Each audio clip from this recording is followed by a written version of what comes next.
اگر آپ کو پاکستان کے دشمنوں کی تلاش ہے تو تلاش کے لیے آپ ادھر ادھر نہ دیکھیں، صرف مڑ کے دیکھ لیں ماضی کی طرف۔ پاکستان کی قوم کا، ہمارا اور آپ کا سب سے بڑا دشمن ہمارا اپنا ماضی ہے۔ اور ماضی بنتا کیسے ہے؟ جو حال میں آپ کرتوت کرتے ہیں وہ ماضی بن جاتا ہے، اور پھر وہ حال کو خراب کرتا ہے اور مستقبل کی راہوں کو مسدود کر دیتا ہے۔ فیض آباد دھرنے کا بھی قصہ کچھ ایسا ہی ہے۔ چیف جسٹس قاضی فائز عیسیٰ کی عدالت میں کل جو بات چیت ہوئی، اس سے آج تمام اخبارات مزین ہیں۔ اس قسم کی ہیڈ لائنز نہیں بنی جس قسم کی ہیڈ لائنز بن سکتی تھیں، کیونکہ بہت اہم کیس ہے۔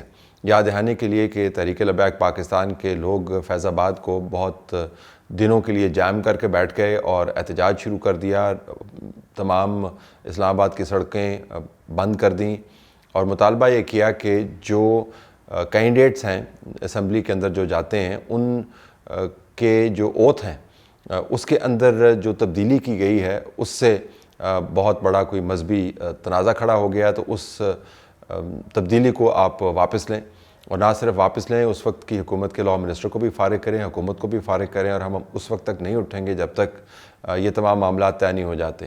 آخر میں آ کے آپ کو پتہ پھر کیا ہوا، منسٹروں کو ریزائن کرنا پڑا، حکومت کو پسپائی اختیار کرنی پڑی، جو بلوائی تھے انہوں نے زندگی اجیرن کیے رکھی، اور ایک معاہدہ لکھا گیا۔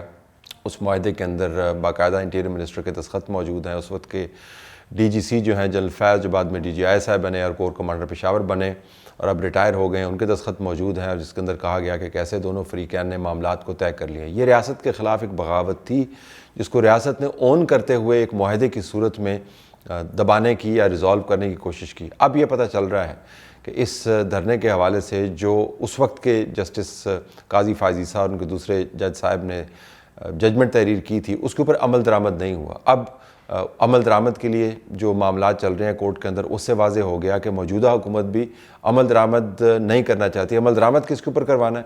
کہ ان کلپرٹس کو جنہوں نے اس دھرنے کو ارینج کیا، اس کے ماسٹر مائنڈ کی تلاش کرنی تھی۔ تمام ادارے جن کے اندر سے یہ بغاوت کروانے پر اکسانے والے لوگ موجود تھے، ان کو پکڑنا تھا اور ان کو سزائیں دلوانی تھیں، اور پتہ کرنا تھا کہ ریاست اور مملکت کا نقصان کتنا ہوا اور نقصان کس نے بھرنا ہے۔ تمام ادارے اس کے اندر شامل تھے۔ ایسا کچھ بھی نہیں ہوا۔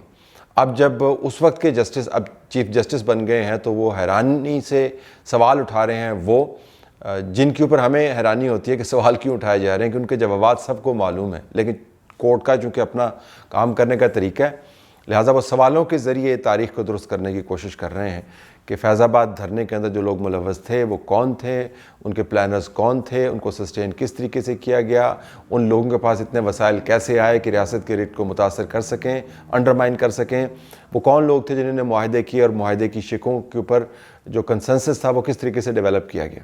پرانے دھرنوں کی یاد بھی تازہ ہوگی۔ طاہر القادری صاحب جو ہیں اب سیاست سے آرام سے ریٹائر ہو گئے ہیں، اس کے اوپر تو ہم کیا ریفلیکٹ کریں۔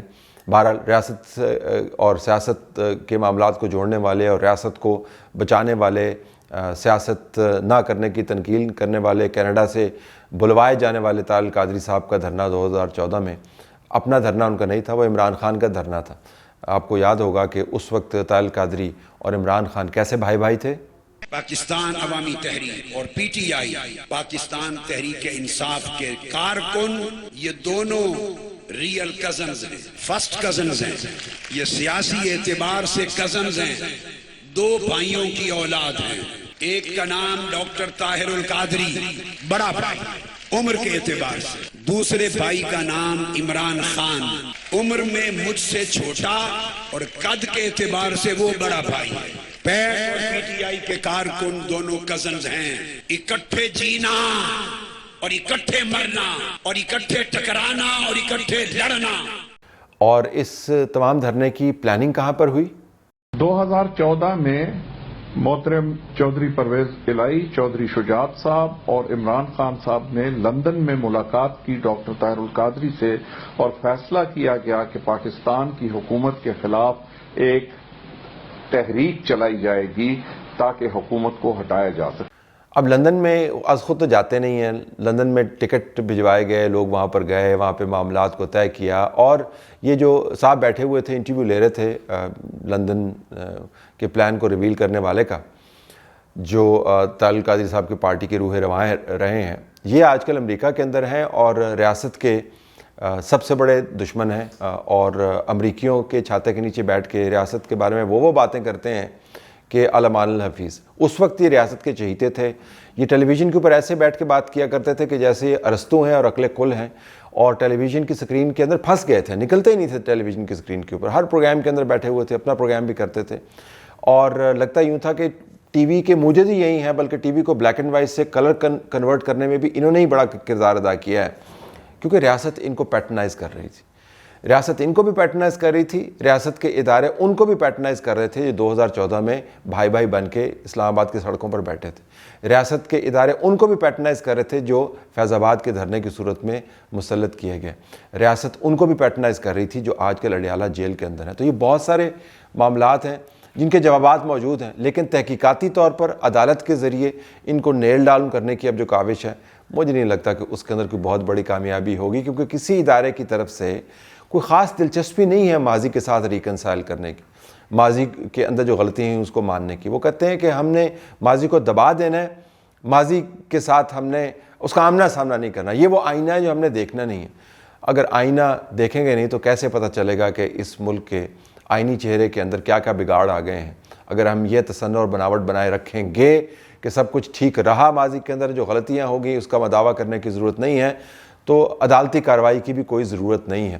دلچسپ صورتحال تب ڈیولپ ہوگی جب اس کیس کا فیصلہ ہوگا, اور چیف جسٹس صاحب جو ہیں دوسرے جج صاحبان کے ساتھ مل کر یہ طے کریں گے کہ ماضی کے اندر جو غلطیاں ہوئی ہیں ان لوگوں کا کیا کیا جائے. ابھی بھی موجود ہیں. اگر آئین پامال ہوا ہے, ریاست کو دھچکا لگا ہے, معیشت کو دھچکے لگے ہیں, لوگوں کی زندگیاں تباہ ہوئی ہیں, لوگ اس کے اندر شہید ہوئے ہیں, ہسپتال بند ہوئے, اسکول بند ہوئے, روڈز بند ہوئیں, روزگار متاثر ہوا, اور ایک عذاب مسلسل ملک کے اوپر مسلط کیا گیا. کیوں کیا گیا؟